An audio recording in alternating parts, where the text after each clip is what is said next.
no esporte, no mundo corporativo, para você ir em um date, para fazer um projeto pessoal, para você apresentar um trabalho na escola, tudo isso envolve pressão, pressão externa ou pressão interna. E a gente sempre encara isso como algo negativo. Mas você já olhou por outra ótica? Será que isso pode ser algo positivo e a gente não pode extrair? E é nisso que a gente vai falar nesse vídeo aqui, como a pressão é um privilégio sim. Eu aprendi muito novo que a pressão era sim um privilégio. Começou quando eu era atleta. Eu comecei a competir com meus 6 anos de idade e eu já nadava desde os meus 3.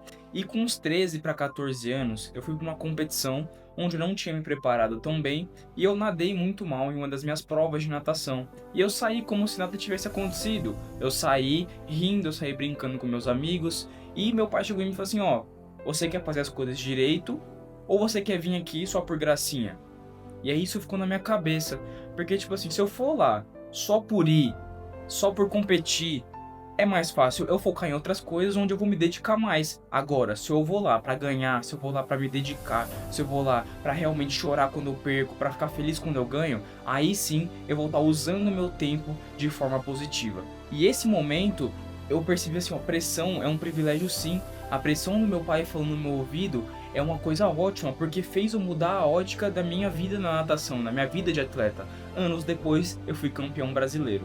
E foi justamente por esse momento, foi justamente por essa conversa, por essa pressão, que eu comecei a treinar mais, que eu comecei a treinar melhor, que eu comecei a dormir melhor, que eu comecei a comer melhor, para conseguir ter um desempenho melhor na competição. E foi a partir deste momento também que eu comecei a ter vontade de ganhar. Antes eu queria ir lá, se ganhasse tudo bem, se não ganhasse tudo bem. E a partir desse momento eu falei, eu quero ser campeão paulista, eu quero ser campeão brasileiro, eu quero ser campeão de tudo que eu pudesse ser. Foi justamente nesse momento que eu entendi. A pressão de ter alguém falando no seu ouvido, de ter um técnico enchendo o seu saco, é bom.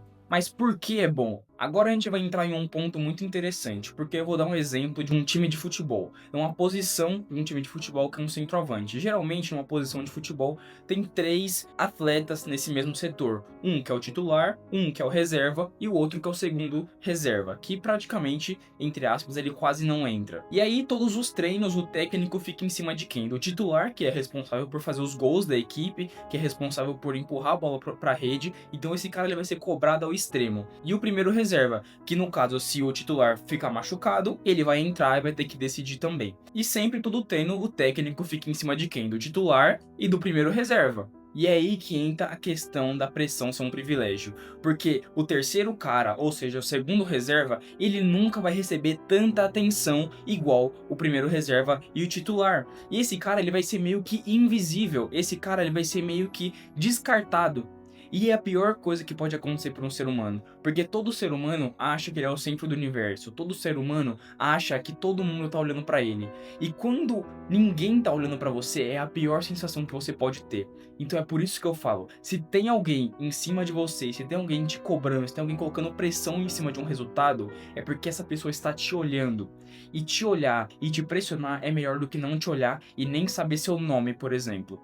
E é uma merda você se sentir inútil, é uma merda as pessoas não olharem pra você, é uma merda as pessoas não te cobrarem. Tá cobrando todo mundo ao seu redor, mas não te cobra, porque sabe que você não pode entregar nada acima do que você já entrega. E isso é muito ruim, porque você se sente realmente incapacitado de exercer aquela função. Imagina você chegar no trabalho todos os dias e seu chefe brigar com todo mundo da sua área, falar assim, pô, vocês não estão entregando resultado, vocês não estão fazendo isso, não estão fazendo aquilo, pô, tem que melhorar, e você é sempre descartado, ele nem sabe seu nome. Isso é pior do que você ser chamado a atenção. E foi nesse momento que eu entendi, pô, é muito melhor meu técnico vir aqui em cima de mim, pedir pra eu corrigir a técnica, meu pai vir falar pra eu competir melhor, porque eles sabem que eu posso mais, eles sabem que eu posso entregar um resultado acima do que eu já tô entregando. Então é justamente por isso que eu entendi que a pressão é uma coisa boa e não uma coisa ruim, como a gente encara todos os dias na nossa vida. Agora, como você usa essa pressão, essas coisas do pessoal falando ao seu redor como combustível para você seguir, para você conseguir fazer coisas melhores, para você conseguir resultados melhores? A primeira coisa é entender que pressão é diferente de cobrança. Pressão é o que você entende e o que você faz para melhorar dali para frente. É como se você espremesse um carvão e ele virasse um diamante. Nesse paralelo, não é exatamente assim que acontece, mas um carvão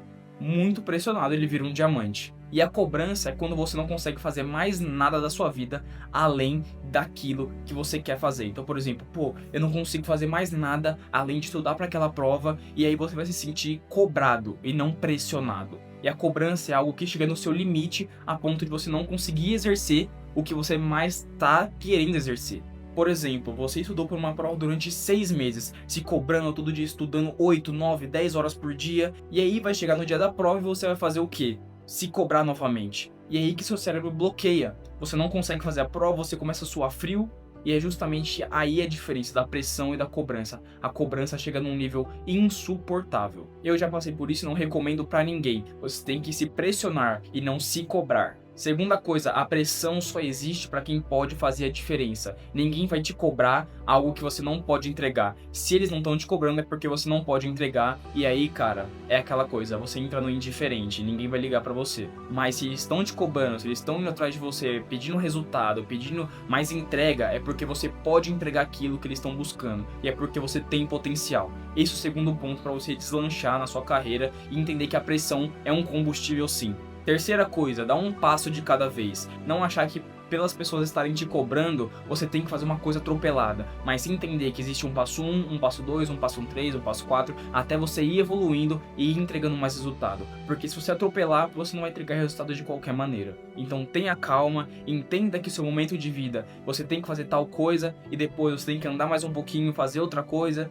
e assim vai. E a quarta coisa que é importante para você tornar a pressão em combustível é você entender onde você está, o ponto A, e onde você quer chegar, que é o ponto B. E além disso, é você traçar um caminho muito bem detalhado do ponto A até o ponto B. O que isso quer dizer? Pô, eu tenho 20 anos, eu sou Felipe, tô no ponto A aqui, eu ganho tanto, e eu quero chegar com 30 anos, daqui 10 anos, tá ganhando tanto. Como que eu vou fazer isso? Faz um plano diário, um plano semanal, um plano mensal, um plano anual e coloque metas e objetivos muito claros para esses períodos de tempo. Ou seja, você pega assim, pô, todos os dias eu tenho que fazer isso, toda semana eu tenho que fazer isso. Nesse ano eu tenho que juntar tanto de dinheiro. Nesse ano eu tenho outro objetivo aqui que vai fazer eu chegar daqui 10 anos e ter aquele objetivo com 30 anos, que é o ponto B. Então, ponto A, ponto B, caminho no meio muito bem detalhado. Se você juntar tudo isso, você vai entender que a pressão, na verdade, é um combustível muito potente para você andar, para você caminhar rumo aos seus resultados. E é por isso que muitas pessoas, muitos atletas de elite, eles conseguem extrair o máximo do corpo deles, o máximo da mente deles para conseguir performar, mesmo em estádios gigantescos, mesmo numas Olimpíadas, que é o maior palco de esporte do mundo. Por isso que cantores conseguem cantar em frente de multidões, porque a pressão é um privilégio e eles entenderam isso. Gostou? Se inscreve no canal para acompanhar mais vídeos como esse.